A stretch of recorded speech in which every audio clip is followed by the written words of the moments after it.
Apakah PKI terlibat? Iya, Biro Khusus PKI itu terlibat. Apakah semua anggota partai atau organisasi terlibat?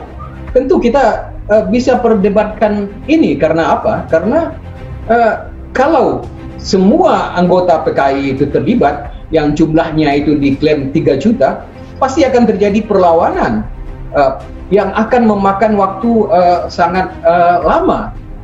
Pemberontakan yang akan memakan waktu bertahun-tahun untuk menumpasnya, seperti DITI misalnya. Ini kan dalam hitungan hari di Jawa Tengah itu ada sedikit perlawanan, tetapi kan bisa ditumpas dalam waktu yang sangat cepat gitu.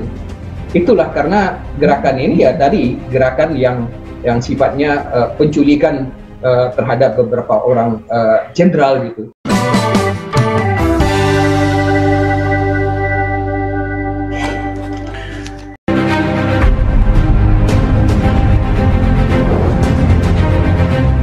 Betulkah PKI terlibat G30S?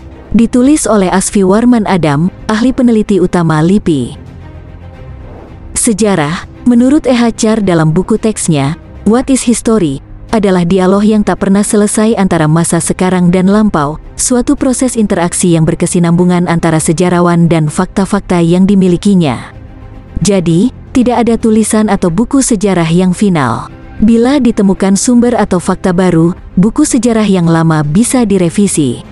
Demikian pula halnya dengan kasus gerakan 30 September tahun 1965 atau G30S.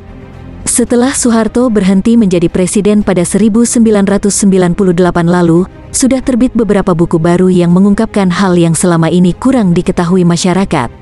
Misalnya buku Saskia Eleonora Wiringa, Penghancuran Gerakan Perempuan di Indonesia, dan Pleidoy Kolonel Al-Latif, Soeharto terlibat G30S. Di samping itu, telah terbuka pula berbagai arsip mengenai Indonesia tahun-tahun 1965 sampai tahun 1966 di AS dan Inggris. Kedua jenis sumber di atas dapat dijadikan landasan untuk mempertanyakan kebenaran sejarah tentang peristiwa tersebut versi pemerintah Indonesia, yang menyebut pelaku utamanya adalah PKI dan Biro Khususnya.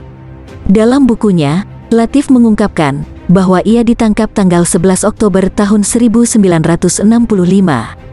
Ketika itu paha kanannya ditusuk bayonet dan lutut kirinya ditembak. Selama 10 tahun ia berada dalam sel isolasi yang dikunci, dan baru diadili pada tahun 1978. Dari rangkaian tekanan di dalam penjara, atau ketika diperiksa dalam sidang mahmilep, dapat dipertanyakan, apakah pengakuan sebelum dan dalam sidang itu dapat dijadikan sumber sejarah yang layak dipercaya? Hal serupa dialami oleh Sulami, Wakil 2 Sekjen Gerwani, seperti dituturkan dalam buku Perempuan Kebenaran dan Penjara. Wanita ini ditangkap pada tahun 1967 dan baru diadili pada tahun 1975. Antara lain ia dituduh memberikan barang berharga kepada keluarga Bung Karno di Istana Bogor. Karena menolak tuduhan itu, interrogator baju loreng marah dan memerintahkan Algojo agar kedua jari kaki saya diinjak dengan sepatu tentara. Dengan geram interrogator bertanya, "Bagaimana? Ngaku tidak?" "Saya diamkan saja," ia teriak, "cambuk 10 kali." Algojo penginjak kaki mundur, dan tukang cambuk maju dengan rotan belahan. 3 malam saya mengalami keadaan itu.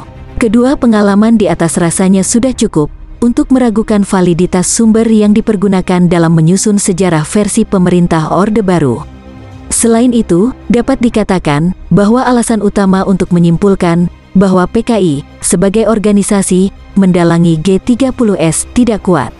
Yang dipakai alat bukti adalah pengakuan Aidit sebanyak 50 halaman folio sebelum ditembak di Jawa Tengah, yang konon berbunyi, "Saya adalah orang yang mempunyai tanggung jawab tertinggi pada peristiwa tanggal 30 September tahun 1965 dan disokong oleh penjabat PKI lainnya, serta penjabat organisasi rakyat di bawah PKI." Apakah betul Aidit yang menulis surat pengakuan itu? Kalau benar ia mengaku, mengapa ia ditembak mati? Selain itu, selama ini bukti utama lainnya adalah penerbitan Harian Rakyat tanggal 2 Oktober tahun 1965. Dalam buku putih yang disunting oleh Alex Dinut itu, dicantumkan isi harian rakyat yang terdiri dari pojok. Gerakan tanggal 30 September sudah menindak Dewan Jenderal. Simpati dan dukungan rakyat di pihak gerakan tanggal 30 September. Tajuk surat kabar itu antara lain menyatakan, tetapi bagaimanapun juga, persoalan tersebut adalah persoalan intern AD. Tetapi kita rakyat yang sadar akan politik dan tugas-tugas revolusi meyakini, akan benarnya tindakan yang dilakukan oleh gerakan tanggal 30 September untuk menyelamatkan revolusi dan rakyat. Dimuat juga keterangan dari Anwar Sanusi, anggota Politbiro CCPKI, bahwa situasi Ibu Pertiwi dalam keadaan hamil tua. Dan karikatur harian rakyat dengan kata-kata Letkol Untung Komandan Batalion Cakrabirawa menyelamatkan Presiden dan RI dari Koup Dewan Jenderal. Pada tanggal 1 Oktober tahun 1965 malam, Pepelrada Jaya melarang terbit semua harian yang terbit di ibu kota, kecuali koran angkatan bersenjata dan berita Yuda yang memang diterbitkan pihak militer.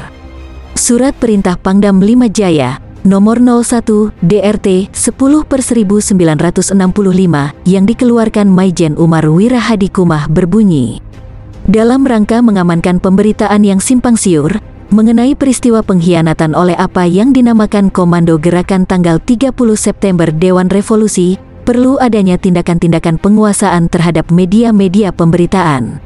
Menjadi tanda tanya, mengapa harian rakyat yang jelas menjadi terompet PKI selama ini bisa terbit? Salah satu dokumen yang berasal dari Kedutaan Inggris di Jakarta, menyingkap keraguan tentang isi koran tersebut, apakah betul mewakili PKI? My guess is that the editor took an unauthorized initiative. Apakah koran kiri sengaja dibiarkan terbit untuk menjebaknya? Atau sebaliknya, apakah tidak mungkin, bila isi harian rakyat tanggal 2 Oktober tahun 1965 dipersiapkan oleh pihak lain?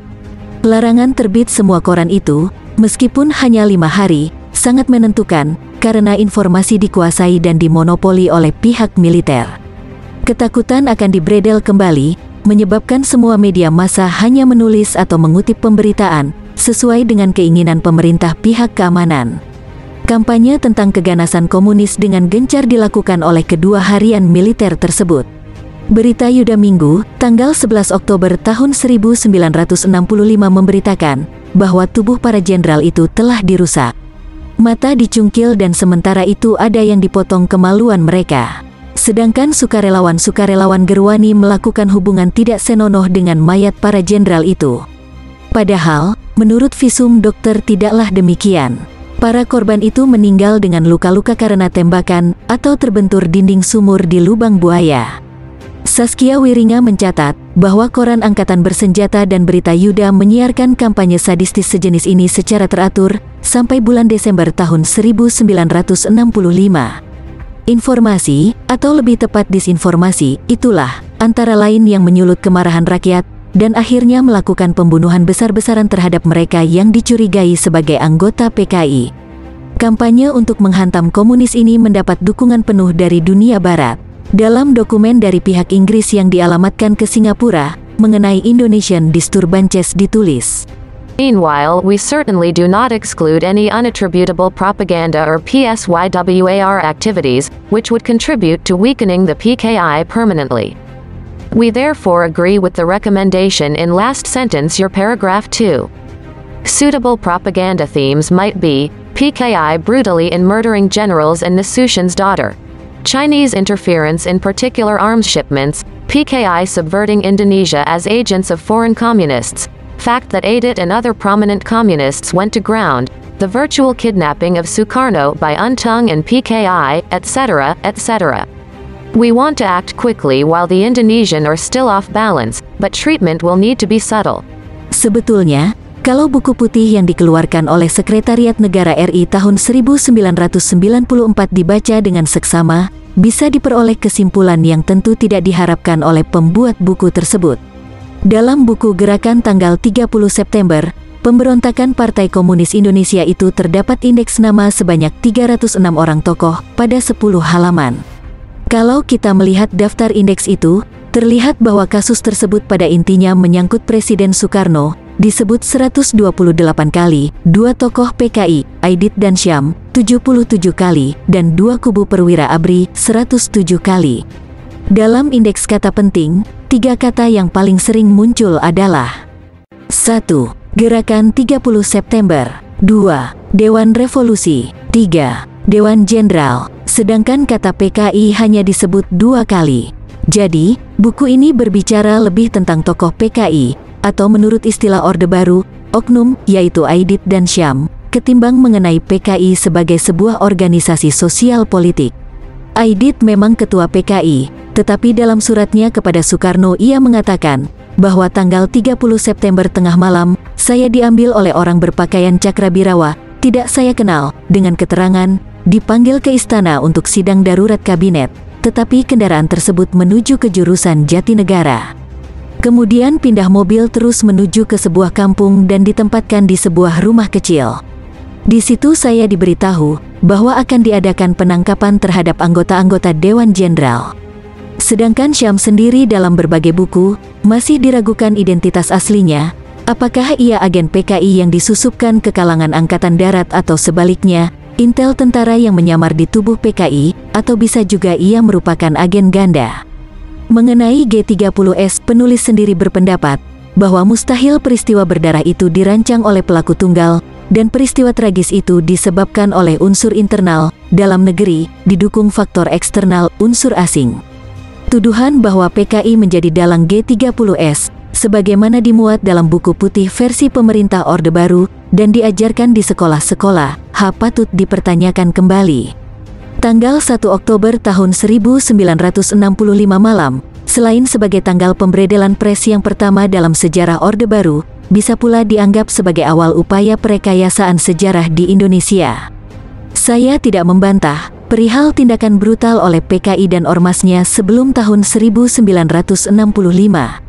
Aksi sepihak yang dilancarkan oleh orang-orang komunis dalam mengampanyekan ketentuan land reform telah menimbulkan konflik sosial, terutama di pedesaan. Di bidang seni dan budaya, terjadi pengekangan kebebasan bagi kelompok yang tidak mendukung manipul, seperti yang dialami oleh Taufik Ismail dan kawan-kawan. Aktivis organisasi Islam PII dipermalukan, seperti dalam insiden Kanigoro, HMI dituntut agar dibubarkan. Namun, semua tindakan yang kasar itu telah dibalas dengan pembantaian terhadap paling sedikit 500 juta orang yang dicurigai sebagai penganut paham komunis di Indonesia. Rasanya, pembalasan itu sudah jauh dari setimpal. Seyogianya rekonsiliasi antara umat Islam dan orang-orang kiri dilakukan pada tahun 1966. Tapi itu tidak dilakukan oleh rezim Orde Baru, yang malah sengaja mengawetkan masalah ini dan menjadikannya sebagai alat legitimasi sekaligus alat represi.